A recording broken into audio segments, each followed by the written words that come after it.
Joe Biden, because he painted a very clear picture for voters last night, saying this election is a battle for the soul of America. The former vice president celebrated with his wife, Dr. Jill Biden, after officially accepting the Democratic nomination to be president in Wilmington, Delaware.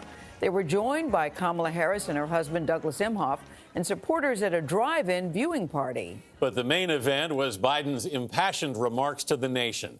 He pledged to unite the country to overcome what he called this season of darkness.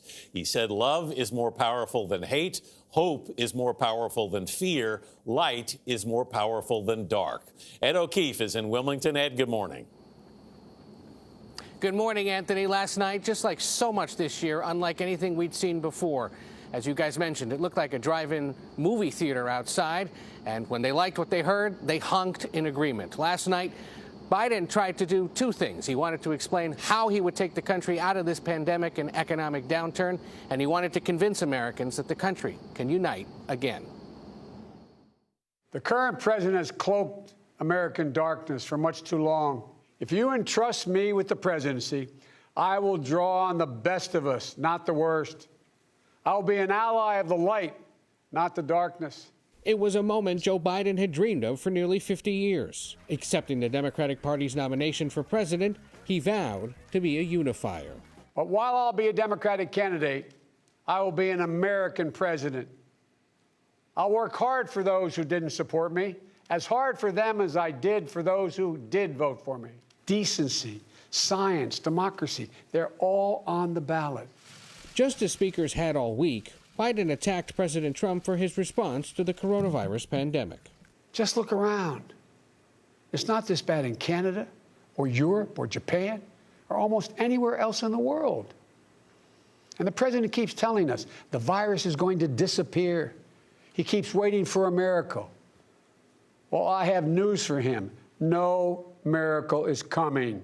The more than 24-minute address capped an extraordinary week that forced a rethinking of conventions, an American political tradition that was produced like never before. Outside the building where Biden spoke, the campaign invited hundreds to come watch the speech in a drive-in movie-style setup capped by fireworks. The night included video tributes from his grandchildren. He likes ice cream in hidden ways. Yeah. Eating it like in the freezer so that like my grandma doesn't see. And his two surviving children, Hunter and Ashley, plus video of the late Beau Biden at the Democratic convention 8 years ago. Illinois Senator Tammy Duckworth, who lost both of her legs while serving in Iraq, said Biden understands the sacrifices of military families, and President Trump shouldn't be the commander-in-chief for another 4 years.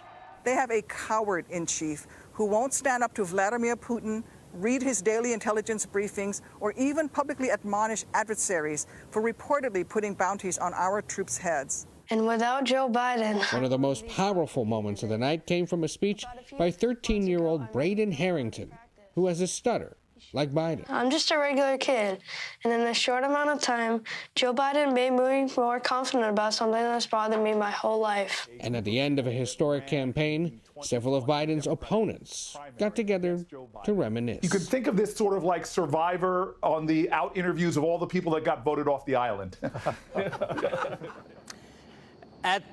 That's exactly what it was, and if there's anything that should be repeated again 4 years from now, it's a reunion of the vanquished opponents.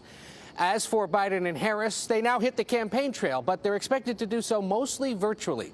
Aides say there are currently no plans for them to visit any battleground states and that the pandemic will dictate the travel schedule. Tony? All right, Ed, no one's voting you off the island. Thanks for a great week, and we'll see you next week. Get some sleep this weekend. Good thing.